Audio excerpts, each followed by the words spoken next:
नमस्कार, घड़ी में बजने वाले हैं 4 और मैं दीपाली नंदा आपके लिए लेकर आ गई हूं आवाज समाचार बुलेटिन की शुरुआत करेंगे इस वक्त की बड़ी हेडलाइंस के साथ। ट्रंप टैरिफ के ऐलान से पहले बाजार शानदार तेजी के साथ बंद। इंट्राडे में निफ्टी ने 23,350 का स्तर छुआ। बीएसई के सभी सेक्टर इंडेक्स में खरीदारी। मिड कैप इंडेक्स 800 पॉइंट से ज्यादा चढ़ा। ट्रंप के रेसिप्रोकल टैरिफ से निपटने के लिए एक्शन में सरकार। किसी भी हालात के लिए पीएमओ, वित्त मंत्रालय और उद्योग मंत्रालय ने बनाया ठोस प्लान। घरेलू इंडस्ट्री के हितों की रक्षा के लिए उठाए जा सकते हैं बड़े कदम। सीएनबीसी आवाज एक्सक्लूसिव। लोकसभा में वक्फ संशोधन बिल पेश। केंद्रीय मंत्री किरेन रिजिजू ने विपक्ष के हंगामे के बीच पेश किया ये बिल। कहा, बिल को समझने के बाद विरोध करने वालों का भी होगा हृदय परिवर्तन। मोदी सरकार गरीब मुसलमानों के साथ। वक्फ संशोधन बिल का कांग्रेस और समाजवादी पार्टी ने किया विरोध। गौरव गोगोई ने सरकार पर विशेष समुदाय की जमीन पर नजर होने का लगाया आरोप। अखिलेश यादव ने बिल को बीजेपी की सियासी हट बताया। रेडी रेकनर के बाद अब मुंबई में प्रॉपर्टी टैक्स बढ़ाने की तैयारी। बीएमसी का 12 से 13% प्रॉपर्टी टैक्स बढ़ाने का प्रस्ताव। महाराष्ट्र कैबिनेट ने इलेक्ट्रिक बाइक टैक्सी को दी हरी झंडी। 1 से 2 महीने में हो सकती है शुरुआत। 15 किलोमीटर तक यात्रा करने वाले यात्रियों को होगा लाभ।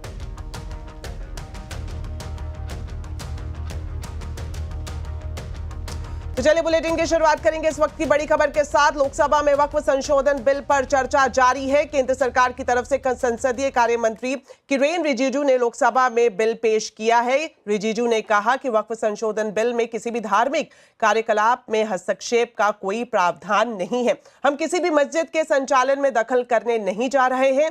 उन्होंने आगे कहा कि वक्फ बोर्ड ने दिल्ली के एयरपोर्ट और वसंत विहार पर भी अपना दावा पेश किया था। बिल नहीं लाते तो संसद की जो संपत्ति है वो भी वक्फ की होती। आपने सारा वक्फ को स्पेसिफिक कर दिया कि शिया बोर्ड में शिया ही रहेंगे, सुन्नी बोर्ड में सिर्फ सुन्नी ही रहेंगे और कोई भी बोर्ड हो सिर्फ उनके लोग ही रहेंगे, बाकी कोई उसमें आ नहीं सकता है। ऐसा आपने प्रावधान किया।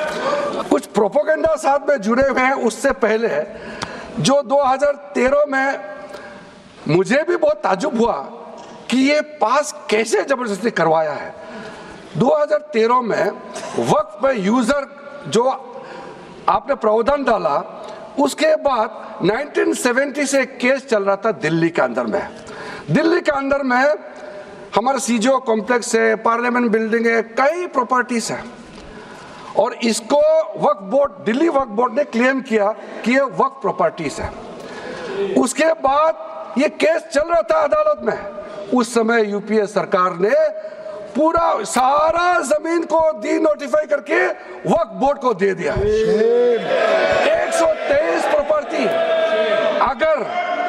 अगर आज हम ये संशोधन लेके नहीं आते तो जिस सदन में हम बैठे हैं, ये पार्लियामेंट बिल्डिंग, इसको भी क्लेम किया जा रहा था। वहीं दूसरी तरफ गृह मंत्री अमित शाह ने बिल पेश होने से पहले कांग्रेस की आपत्ति पर पलटवार किया है। उन्होंने कहा कि हमारी कमेटियां लोकतांत्रिक है। कांग्रेस के समय में कमेटी सिर्फ रबर स्टाम्प थी और सिर्फ ठप्पा ही लगाती थी। आपके द्वारा ये बिल जॉइंट पार्लियामेंट्री कमेटी को दिया गया, जिसका विपक्ष का भी बड़ा आग्रह था। कमेटी ने इस पर सुविचारित रूप से अपना मत प्रकट किया। वो जो मत प्रकट हुआ, वो मत फिर से कैबिनेट के सामने गया। कमेटी के जो सुझाव थे, ये भारत सरकार की कैबिनेट ने स्वीकार किए और अमेंडमेंट के रूप में किरण रिजिजू जी लेकर आए। ये तभी होता है जब ये ऑफिशियल अमेंडमेंट कैबिनेट की अनुमोदन के बगैर आता है। मान्यवर, मैं नहीं मानता इसमें कोई पॉइंट ऑफ ऑर्डर है और आपका ही आग्रह था कि कमेटी जॉइंट पार्लियामेंट्री कमेटी बने। अगर कमेटी ने कोई बदलाव ही नहीं करने हैं तो ये कांग्रेस जैसी कमेटियां नहीं, हमारी लोकतांत्रिक कमेटी है मान्यवर, जो दिमाग चलाती है। कांग्रेस के जमाने में कमेटियां होती थी जो थप्पा लगाती थी। हमारी कमेटी चर्चा करती है, चर्चा के आधार पर विचार करती है और परिवर्तन करती है। अगर परिवर्तन को स्वीकार ही नहीं करना है तो कमेटी काहे को लिए है भाई। साथ ही कांग्रेस की तरफ से वक्फ बिल पर चर्चा करने के लिए गौरव गोगोई ने मोर्चा संभाला। उन्होंने केंद्र पर समाज और देश को बांटने का आरोप लगाया। साथ ही उन्होंने ये भी कहा कि ये बिल संविधान के मूल ढांचे पर आक्रमण है। इस सरकार का इस बिल के द्वारा 4 इनके मूल उद्देश्य। पहला मूल उद्देश्य है कि संविधान को कमजोर करना, टू डाइल्यूट द कॉन्स्टिट्यूशन। इनका दूसरा उद्देश्य है भ्रम फैलाना, to defame the minority communities of India. इनका तीसरा उद्देश्य है to divide the Indian society. हमेशा हमारे बीच में एक लिटिगेशन चलता रहे, मसला और बढ़ता जाए, ये उनका उद्देश्य है। और चौथा इनका उद्देश्य डाइल्यूट, डिफेम, डिवाइड, और चौथा इनका उद्देश्य है to disenfranchise the minority communities. तो वक्फ संशोधन बिल को लेकर विपक्षी पार्टियां सरकार पर हमलावर हैं। इसी बीच बीजेपी सांसद रविशंकर प्रसाद ने विपक्ष के आरोपों का जवाब देते हुए कहा कि वक्फ कोई धार्मिक संस्था नहीं है। आज इस कानून से जमात के लोगों के लिए कुछ अच्छा होगा तो दिक्कत क्या है। दिल से ये लोग चाहते हैं कि कुछ अच्छा हो, लेकिन राजनीति इनको पीछे खींच रही है। ये 8 लाख संपत्ति है, इसमें कब्रिस्तान भी होंगे, इसमें मस्जिद भी होगी। सर, आज मैं ये सवाल इस संसद के सामने उठाना चाहता हूं, कितने स्कूल बने वक्फ की संपत्ति पर, कितने अस्पताल बने वक्फ की संपत्ति पर, कितने स्किल सेंटर खुले वक्फ की संपत्ति पर, कितने अनाथालय खुले वक्फ की संपत्ति पर, कितनी बेवा विधवा बेटियों बहनों को सिखाए गए सिलाई कढ़ाई जीने का तरीका गिनतियों पर भी आएगा। सर, तो ये बार बार जो वक्फ की बात बोलते हैं, अगर आज इस कानून के द्वारा वक्फ की जमीन को रेगुलेट करके उसकी प्रॉपर्टी में फंडिंग अच्छी आए और उस जमात के लोगों के लिए इसका विश्वास बढ़े, तो इनको परेशानी क्यों होती है? सर, इस परेशानी की मैं वजह समझता हूं सर, और अब मैं इस परेशानी की वजह पर आ रहा हूं सर। दिल से तो कहते हैं कि हम चाहते हैं संशोधन हो, लेकिन राजनीतिक मजबूरी इनके पैर पीछे खींचती है। तो कांग्रेस के साथ साथ समाजवादी पार्टी भी वक्फ संशोधन बिल का विरोध कर रही है। इस बीच समाजवादी पार्टी के अध्यक्ष अखिलेश यादव ने वक्फ संशोधन बिल का एक बार फिर से विरोध किया। साथ ही उन्होंने बीजेपी पर निशाना भी साधा। अखिलेश यादव ने वक्फ बिल को बीजेपी की सियासी हट बताया। वक्फ बिल के पीछे की न तो नीति सही है, न नीयत। ये देश के करोड़ों लोगों से उनके घर दुकान छीनने की भी साजिश है। भाजपा एक अलोकतांत्रिक पार्टी है, वो असहमति को अपनी शक्ति मानती है। जब देश के अधिकांश राजनीतिक दल वक्फ बिल के खिलाफ हैं, तो उसे लाने की जरूरत क्या है? जो जिद क्यों कर रहे हैं सरकार? वक्फ बिल का लाना भाजपा की सियासी हट है। आपको बता दें, तृणमूल कांग्रेस ने भी वक्फ बिल का विरोध किया है। टीएमसी सांसद कल्याण बनर्जी ने कहा कि यह बिल संविधान के खिलाफ है और इसमें संशोधन करना संवैधानिक ढांचे पर प्रहार है। उन्होंने ये भी कहा कि बीजेपी वक्फ पर राजनीति कर रही है। The Muslim have constitutional right to manage its own affairs in the matter of religion because waqf property belongs to Allah. They have also the right to administer such property. The purpose of the bill is a clear breach of the right of the Muslims to perform their religious duty, to manage their religious affairs, and therefore completely in violation of Article 26 of the Constitution of India. The bill hits basic structure of the Constitution. वहीं दूसरी तरफ NDA की सहयोगी party JDU ने वक्फ bill का समर्थन किया है। वक्फ संशोधन विधेयक 2025 पर चर्चा हो रही है और चर्चा के प्रारंभ से ही ऐसा माहौल बनाने का प्रयास किया जा रहा है कि जैसे यह कोई वक्फ संशोधन विधेयक जो है ये मुस्लिम विरोधी है। और ये आज से नहीं है, जब ये वक्फ संशोधन विधेयक इस सदन में पेश हुआ था जेपीसी में जाने के पहले, तब से ये नैरेटिव बनाने का प्रयास किया जा रहा है पूरे देश में, और पूरे देश का माहौल खराब किया जा रहा है यह बता के कि यह मुसलमान विरोधी है। कहीं से ये मुसलमान विरोधी नहीं है, कहीं से मुसलमान विरोधी नहीं है। क्या है वक्फ? वक्फ कोई मुस्लिम संस्था है क्या? वक्फ एक तरह का ट्रस्ट है, जो ट्रस्ट मुसलमानों के हक में काम करने के लिए बनाया जाता है। तो वक्फ पर क्यों इतना बड़ा हंगामा खड़ा हुआ है, आज आवाज अड्डा में इसी पर खास चर्चा करेंगे। वक्त बदला, वक्फ बदला, फिर क्यों हल्ला? 7:57 पर जरूर देखिए। चलिए बढ़ते हैं आगे एक और बड़ी खबर की तरफ। दुनिया भर के बाजारों की नजर आज रात पर टिकी है। आज अमेरिकी राष्ट्रपति डोनाल्ड ट्रंप रेसिप्रोकल टैरिफ का ऐलान करने वाले हैं। सीएनबीसी आवाज को मिली एक्सक्लूसिव जानकारी के मुताबिक भारत सरकार ने हालात से निपटने के लिए ठोस एक्शन प्लान तैयार कर लिया है। तो इस बड़ी खबर पर ज्यादा जानकारी के लिए अब जुड़ते हैं हमारे वरिष्ठ सहयोगी लक्ष्मण रॉय से। तो लक्ष्मण जी, जो ट्रंप का रेसिप्रोकल टैरिफ है, इसका तोड़ क्या है भारत सरकार के पास? देखिए, दरअसल सबसे पहले ये बताऊं कि इस रेसिप्रोकल टैरिफ, जिसको बोलचाल की भाषा में कहें कि जैसे को तैसा टैक्स लगाने वाला जो प्रावधान करने जा रहा है अमेरिका, इसको लेकर के भारत सरकार के भीतर कोई पैनिक जैसी सिचुएशन मुझे दिखी नहीं। चाहे प्रधानमंत्री कार्यालय हो, चाहे वित्त मंत्रालय हो, चाहे उद्योग मंत्रालय हो, वो पैनिक वाला मामला दिखा नहीं। क्यों? क्योंकि ये पहले से पता है कि वहां से टैरिफ को लेकर के कुछ न कुछ बड़े कदम यूएस की तरफ से उठाए जाएंगे। इसको लेकर सरकार पहले से ही ठोस तैयारी कर रखी है, ठोस प्लान तैयार कर रखा है। इसके तहत ऐसा नहीं होगा कि आज रात में ट्रंप किसी टैरिफ का ऐलान करेंगे और भारत अगले ही दिन अपने किसी प्रोडक्ट पर टैरिफ घटा देगा, क्योंकि ट्रंप ने तो टैरिफ लगा दिया है। ऐसा कुछ नहीं होने जा रहा है। भारत इसके लिए ठोस, स्थायी और लॉन्ग टर्म रणनीति के तहत काम कर रहा है। भारत का मानना है कि ट्रंप जो भी टैरिफ लगाएंगे वो सिर्फ भारत पे तो लगना नहीं है, पूरे दुनिया भर के हर देशों पे लगना है। इसको भारत सरकार आपदा में अवसर के तर्ज पर अब एक नए मौके के तौर पर देख रही है। दो हालात हो सकते हैं। एक हालात जहां पे ट्रंप ने टैरिफ का ऐलान कर दिया, उसमें भारत भी शामिल है, दुनिया के हर देश शामिल है। ऐसे में भारत का अपना आकलन ये कहता है कि जो भी प्रोडक्ट एक्सपोर्ट करते हैं, खासतौर से लेबर इंटेंसिव प्रोडक्ट, चाहे जेम्स एंड ज्वेलरी के हो, टेक्सटाइल के हो, लेदर के हो, इन सारे प्रोडक्ट की मांग यूएस के बाजार में बनी रहेगी और यहां तक कि ज्यादा होगी, क्योंकि बाकी देशों से जब वो टैक्स लग जाएगा तब भी भारत के माल जो है यूएस के बाजार में सस्ते मिल रहे होंगे, इसकी मांग रहेगी। दूसरा जो आपदा में अवसर भारत देख रहा है वो ये है कि इस ट्रंप टैरिफ की वजह से पूरे दुनिया भर के ट्रेड में एक कह सकते हैं कि रीबैलेंसिंग होगा।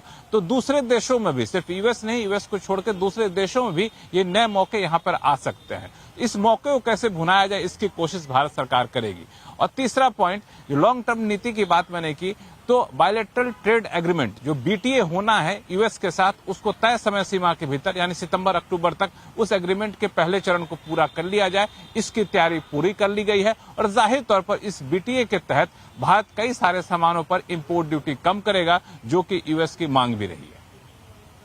जी, शुक्रिया लक्ष्मण जी इस पूरी जानकारी के लिए। तो जिस तरह से लक्ष्मण जी बता रहे थे कि भारत सरकार के अंदर खाने किसी भी तरह की चिंता की स्थिति नहीं दिखाई दे रही है और सरकार इसे आपदा में अवसर की तरह देख रही है। चलिए बढ़ते हैं आगे। और जिस तरह से हम जिक्र कर रहे थे कि आज रात से अमेरिका के नए रेसिप्रोकल टैरिफ को लागू किया जाएगा, और अगर ऐसा होता है तो अमेरिका को निर्यात किए जाने वाले फोन पर करीब 16% का टैरिफ लगेगा। तो टैरिफ का इलेक्ट्रॉनिक इंडस्ट्री और मोबाइल इंडस्ट्री पर कितना असर होगा, ये जान लेते हैं असीम से। तो असीम, बताएं, अगर टैरिफ आगे हमें ये स्थिति बनती हुई दिखाई देती है तो फोन एक्सपोर्ट पर इसका कितना असर पड़ेगा? देखिए, मोबाइल निर्यात को बढ़ावा देने के लिए सरकार एक पीएलआई स्कीम लेकर के आई थी और मोबाइल निर्यात पिछले कुछ सालों में काफी तेजी से बढ़ा।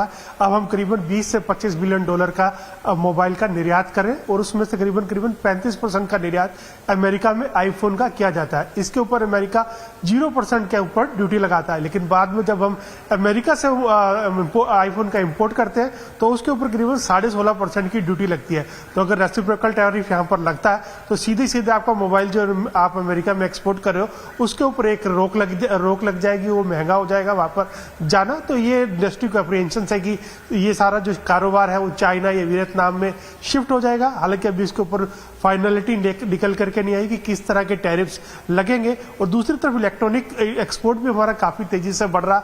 अब तक $13.5 बिलियन के आसपास का एक्सपोर्ट हम अमेरिका के अंदर टारगेट कर रहे हैं, तो उसके ऊपर भी एक असर पड़ेगा। हालांकि इंडस्ट्री को ये भी लगता है कि अगर असर थोड़ी देर टाइम के लिए पड़ता है, उसके बाद दोनों देशों के बीच में अगर बायलैटरल एग्रीमेंट होता है तो वहां पर भी उनको थोड़ी सी राहत मिल सकती है। तो वहां पे लेकिन थोड़ा सा टाइम के लिए इंडस्ट्री को एक डिप देखने को मिल सकता है। तो हमें आज रात का इंतजार करना पड़ेगा कि किस तरह के टैरिफ अनाउंसमेंट यहाँ पर मोबाइल निर्यात के लिए होने वाला है, अमेरिका किस तरह से करने वाला और उसका हमारे ऊपर क्या असर पड़ेगा।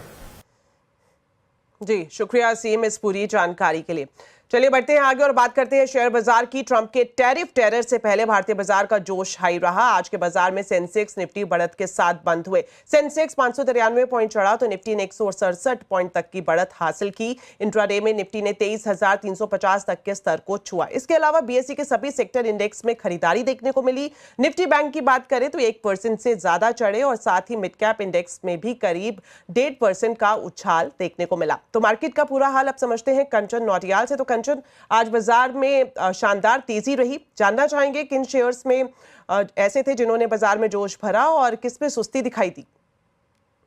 तो डेफिनेटली ग्लोबल अनसर्टेनिटी के बावजूद आज बाजार में अच्छी खासी हमें रिकवरी देखने को मिली। इस टाइम पे अगर बात करी जाए कि स्टॉक स्पेसिफिक एक्शन आज के सत्र में किस तरीके का रहा है, तो सबसे पहले बात कर लेते हैं निफ्टी के बढ़ने वाले। टाटा कंज्यूमर ब्रोकरेज यहाँ पे काफी ज्यादा बुलिश है, जिसके बाद 7% का इजाफा देखने को मिला है। जोमेटो भी इनफैक्ट 5% की बढ़त के साथ कामकाज कर रहा है। टाइटन में 4%, इंडसइंड बैंक भी करीब 3% की बढ़त के साथ आज बंद हुआ है। आइए देखते हैं कि लूजिंग स्ट्रीक में किसका नाम है। सबसे पहला नाम आता है बीएल का। 3.5% की कमजोरी यहाँ पे बनी हुई है। काफी सारे कंसर्न्स हैं जो बीएल के नंबर्स में यहाँ पे सीधा रिफ्लेक्ट होते हुए नजर आए हैं। नेस्ले इंडिया 1% की कमजोरी, अल्ट्राटेक सीमेंट 1.25% और बजाज फाइनेंस भी करीबन 1% की कमजोरी के साथ आज के सत्र में बंद हुआ है। मिड कैप की बात करी जाए तो कल्याण ज्वेलर्स में 12% का इजाफा देखने को मिला है। भारत डायनामिक्स 4%, गोदरेज 4.5% और पीबी फिनटेक भी 4.5% की बढ़त के साथ आज बंद हुआ है। काफी सारी न्यूज फ्लोज भी है जिसके चलते ये हमें रिफ्लेक्शन देखने को मिल रहा है। अगर लूजिंग पॉकेट की बात करी जाए तो Mankind, Premium Energies, MNM Financial 3% और वारी एनर्जीज भी करीब 4.25% की कमजोरी के साथ बंद हुआ है। तो ये आज का अगर पूरा का पूरा ओवरऑल सेशन देखें तो हमें एक पॉजिटिव टोन में बंद होता हुआ दिखाई दिया है।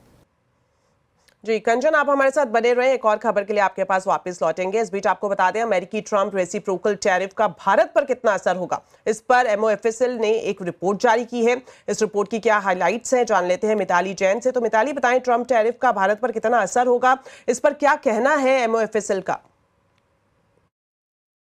तो रिपोर्ट का ये मानना है कि इंडिया पर रेसिप्रोकल टैरिफ का बहुत ही मिनिमल इम्पैक्ट पड़ने वाला है और उन्होंने बहुत ही उनका जो टॉप लाइन था वो यही था कि रेसिप्रोकल टैरिफ का जीडीपी पर 1.1% तक इम्पैक्ट देखने को मिल सकता है।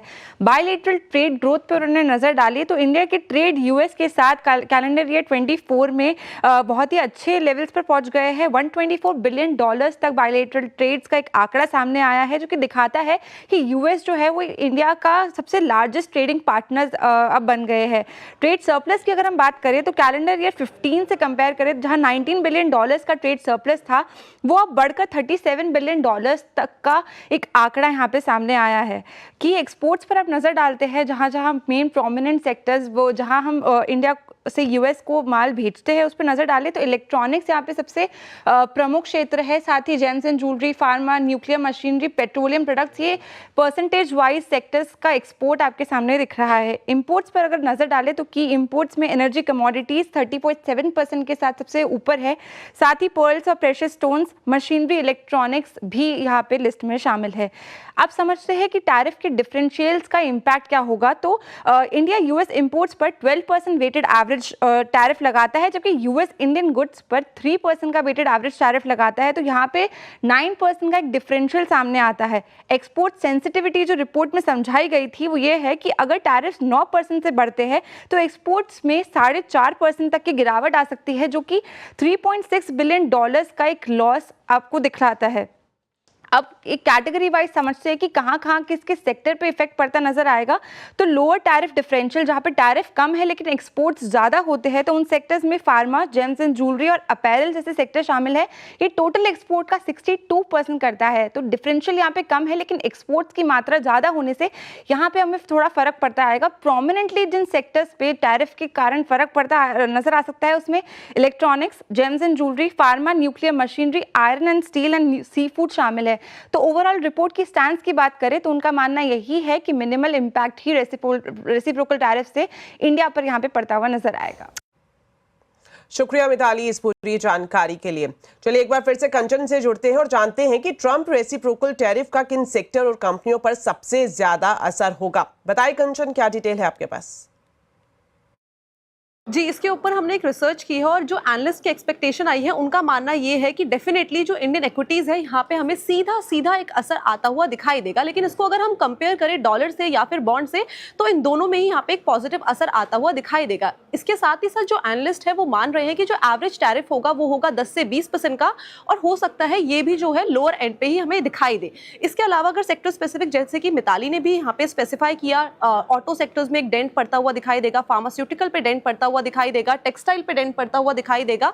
इसके साथ ही साथ जो केमिकल सेक्टर है वहां पे भी एक डेंट पड़ता हुआ दिखाई दे सकता है। लेकिन उनका ये कहना है कि जिन कंपनियों का एक्सपोजर 10 से 15% से ऊपर का ही है वही कंपनी इस टाइम पे ज्यादा रडार पे है, यहाँ यानी कि उन कंपनियों पे ही ज्यादा नेगेटिव इंपैक्ट आएगा। जिनका रेवेन्यू 10 से 15% से नीचे का है उनके लिए जो इंपैक्ट होगा वो काफी ज्यादा मार्जिनल होगा। सबसे पहले बात कर लेते हैं फार्मा सेक्टर की। फार्मा सेक्टर में किस तरीके से कंपनी का एक्सपोजर है, इससे पहले बात करते हैं ऑटो सेक्टर की। अगर सोना BLW की बात करें तो इनका यूएस में 40 to 45% का एक्सपोजर है, यानी कि ये पहले नंबर पे बना हुआ है। इसी तरीके से जो टाटा मोटर्स है वहां पे जो JLR का एक्सपोजर है वो काफी ज्यादा है, 33% का, भारत फॉर 40% और मदरसन सुमी की बात करी जाए तो 20% का एक्सपोजर इसका भी है। अगर आगे बढ़े और इस टाइम पे अगर हम देखें फार्मास्यूटिकल की तो नेटको फार्मा का 70%, एरबिंदो का 50%, डॉक्टर रेड्डीज, ल्यूपिन और जो कैडिला है वहां पे 40 से 45% का एक्सपोजर है यूएस मार्केट में। यही नहीं बल्कि अगर हम इसके अलावा केमिकल सेक्टर्स की बात करें तो विनती ऑर्गेनिक्स, गुजरात फ्लोरो, नवीन फ्लोरिन, आरती इंडस्ट्री, PI इंडस्ट्री 30 से 20% की रेंज में है, यानी कि यहाँ पे हमें एक मीडियम इंपैक्ट देखने को मिल सकता है एज कंपेयर टू जो हमने फार्मास्यूटिकल और ऑटो में देखा। यही नहीं बल्कि अगर टेक्सटाइल की बात करी जाए तो वेल्सपन, इसके साथ ही साथ इंडोकाउंट और इंट्राडेंट में भी हमें एक बड़ा इंपैक्ट आता हुआ दिखाई दे सकता है। तो इनफैक्ट ये क्या होगा, काफी ज्यादा डिफरेंशिएट होगा। जिनका एक्सपोजर ज्यादा है उन पे ज्यादा डेंट पड़ेगा, जिनका एक्सपोजर मिनिमम है उन पे मिनिमम डेंट पड़ेगा, लेकिन डेंट पड़ेगा ये एनालिस्ट मान रहे हैं। जी शुक्रिया कंचन इस पूरे एनालिसिस के लिए। तो साल का वो समय एक बार फिर आ गया है। न्यूज़ 18 राइजिंग भारत समिट 2025 एक साथ लेकर आ रहा है उन सबसे बड़े नामों को जो भारत के भविष्य को देंगे आकार। 8 और 9 अप्रैल को भारत मंडपम नई दिल्ली में इसका हिस्सा बनने के लिए आप जरूर इस पूरी जानकारी को हासिल करें और ये मौका ना गंवाएं। ब्रेक के बाद आपका स्वागत है और अब खबर मुंबई से। रेडी रेकनर रेट बढ़ाने के बाद मुंबई करों को एक और झटका लग सकता है। बीएमसी ने मुंबई में प्रॉपर्टी टैक्स बढ़ाने की तैयारी की है। बीएमसी ने मुंबई में 12 से 13% तक प्रॉपर्टी टैक्स बढ़ाने का प्रस्ताव दिया है। तो पूरी खबर जानते हैं, मेरे सहयोगी विपिन भट्ट हमारे साथ लाइव जुड़ गए हैं। तो विपिन जी बताएं, मुंबई में प्रॉपर्टी टैक्स कितना बढ़ने वाला है? प्रॉपर्टी के मामले में मुंबई करों के लिए ये वक्त कुछ अच्छा नहीं चल रहा है। रेडी रेकनर ऑलरेडी बढ़ गए हैं, यानी प्रॉपर्टी खरीदना महंगा हो चुका है। अब खरीदने के बाद जब आप उसका इस्तेमाल करेंगे तो उस पर प्रॉपर्टी टैक्स भी देना होता है और अब इसे बढ़ाने का प्रस्ताव भी बीएमसी की तरफ से आ गया है। तो कुल 12 से 13% तक प्रॉपर्टी टैक्स में इजाफा करने का प्रस्ताव है। आप वैसे देखें तो करीब 10 साल बाद ये बढ़ोतरी होती हुई नजर आएगी, क्योंकि लास्ट जो बढ़ोतरी हुई थी 2015-16 में हुई थी। उसके बाद से अभी तक कोई बढ़ोतरी हुई नहीं। बीच में एक बार प्रस्ताव जरूर आया था, उसमें एक हायर टैक्स साइड दिया था 20% के आसपास का, लेकिन वो प्रस्ताव पास हो नहीं पाया। अमूमन 5 साल में रिवीजन होता है टैक्स को लेकर, लेकिन इस बार ऑलमोस्ट 10 साल हो चुके हैं। और अगर मैं अभी की बात करूं तो मुंबई में प्रॉपर्टी टैक्स की रिकॉर्ड वसूली देखने को मिली है। वित्त वर्ष 2024-25 में 6,198 करोड़ की रिकॉर्ड टैक्स कलेक्शन हुई है। 6,200 करोड़ का टारगेट रखा था तो ऑलमोस्ट हिट कर दिया है। जुर्माने के तौर पे भी 178 करोड़ यहां पर बीएमसी के खाते में आए हैं। लेकिन अगर ये प्रस्ताव पास हो जाता है तो आप मानिए कि 10 से 12% आपका जो प्रॉपर्टी टैक्स है बढ़ता हुआ नजर आएगा। ऑलरेडी 1 अप्रैल से रेडी रेकनर में बढ़ोतरी हो चुकी है जैसा मैंने कहा, और प्रॉपर्टी खरीदना मुंबई में महंगा हो चुका है। अब प्रॉपर्टी का मेंटेनेंस भी महंगा होता हुआ नजर आएगा। जी शुक्रिया विपिन जी इस पूरी जानकारी के लिए। चलिए बढ़ते हैं आगे और आपको बता दें, महाराष्ट्र कैबिनेट ने इलेक्ट्रिक बाइक टैक्सी को मंजूरी दे दी है। ये ई बाइक टैक्सी 1 से 2 महीने में सड़कों पर भी दिखने लग जाएगी। तो कैसी होगी ई बाइक सर्विस, बता रहे हैं विपिन भट्ट। मुंबई वालों के लिए और इनफैक्ट पूरे महाराष्ट्र वालों के लिए खुशखबरी है। जो लोग कम्यूट करते हैं, यानी घर से बाहर निकल के ऑफिस जाते हैं, शॉपिंग पे जाते हैं, किसी और काम से जाते हैं, पढ़ाई लिखाई के लिए जाते हैं, किसी भी तरह के काम के लिए अगर वो घर से बाहर हैं, तो अब ई बाइक टैक्सी को मंजूरी मिल गई राज्य सरकार से। काफ़ी हाँ ना के बाद फाइनली अब ये महाराष्ट्र की सड़कों पे दौड़ती हुई नजर आएंगी, जो कि अफोर्डेबल होंगी, इको फ्रेंडली होंगी। इंपॉर्टेंट बात है कि ई बाइक्स होंगी सारी की सारी, no petrol, no other fuel, only E bikes. 1 से 2 महीने में इनकी शुरुआत हो जाएगी। ड्राइवर्स के लिए रजिस्ट्रेशन जरूरी होगा और साथ में वो ट्रेंड भी होने चाहिए, ये इसकी कुछ कंपलसरी शर्तें हैं। अब कुछ और चीजें इसमें जुड़ेंगी, जैसे 1 लाख से ऊपर की आबादी वाले शहरों में ही ये चलेंगी। मतलब ये कि महाराष्ट्र के अधिकतर शहर इसमें कवर होते हुए नजर आएंगे। इसके अलावा अब इसके बाकी अर्थमेटिक्स क्या होंगे, कितना फासला तय करेगी, तो 15 किलोमीटर तक की रेंज के लिए आप इसे इस्तेमाल कर सकते हैं। बड़े शहरों में भी काम की और छोटे शहर में तो पूरा शहर ही कवर होता हुआ नजर आ जाएगा। किराया कितना होगा, सबसे बड़ा सवाल फिलहाल तो तय नहीं है, लेकिन एक अनुमान आपको बता देते हैं। 3 रुपए प्रति किलोमीटर तक का दाम संभव या किराया संभव हो सकता है। मसलन 10 किलोमीटर चलना है, 30 रुपए, सस्ती है, ज्यादा महंगा मामला है नहीं। अब कुछ चीजें हैं जो कंपलसरी हैं, वो सुविधा भी होंगी, सुरक्षा भी होंगी। ड्राइवर और पैसेंजर के बीच एक पार्टीशन होगा। जो पहले कुछ शिकायतें आती थी वो शायद इससे दूर होते नजर आएगी। ड्राइवर पैसेंजर को हेलमेट जरूरी, जी हाँ बिल्कुल, सुरक्षा के लिए बहुत जरूरी बात है। मॉनसून में रेन कवर भी देना होगा, वो किस तरह का डिजाइन होगा ये देखने वाली बात होगी, इंटरेस्टिंग। बाइक की जीपीएस ट्रैकिंग होगी, बाइक इस वक्त कहाँ है, कैसी है, सब पता लगता रहेगा। और महिला सुरक्षा का खास ख्याल रखा जाएगा। डिटेल्स इस पे और आने बाकी हैं, लेकिन ये जरूर अंडरलाइन किया गया है कि खास तौर पे जो लेडीज ट्रैवलर्स हैं उनका विशेष ध्यान रखा जाएगा। तो अब ये सुविधा आपके लिए उपलब्ध होने जा रही है आपके अपने शहर में। इस वक्त एक आइडिया ले लेते हैं, हिंदुस्तान में दूसरे किन राज्यों में इस तरह के ई बाइक्स या 2 व्हीलर टैक्सीज हैं, तो ज़्यादा करके आप देखेंगे साउथ इंडिया में कर्नाटका, तमिलनाडु, तेलंगाना, आंध्रा, यहाँ पे ऑलरेडी चल रही। पश्चिम बंगाल में भी इस तरह की टैक्सी सर्विसेज है, कुछ और जगह पे भी इनकी शुरुआत हुई है, लेकिन यहाँ पर ये काफ़ी तरह से एक्टिव है और लोग इनका भरपूर फायदा उठाते हैं। और अब मुंबईकर्स, महाराष्ट्र वालों के लिए भी ये सुविधा आ रही है। चलिए अब आपको बताते हैं आज के कंज्यूमर अड्डा के टॉपिक के बारे में। डायबिटीज और वेट लॉस की सबसे पॉपुलर दवा मोंजारो अब भारत में भी मिलेगी, तो किन के लिए है ये दवा और कितनी सुरक्षित है मोंजारो, आज कंज्यूमर अड्डा में इसी पर ही होगी खास चर्चा। शाम 5:57 पर जरूर देखिए। चलिए इसी के साथ फिलहाल बुलेटिन में इतना ही। आप खबरों पर अपडेट रहें, CNBC आवाज से जुड़े रहें हमारे सोशल मीडिया हैंडल्स के जरिए। नमस्कार।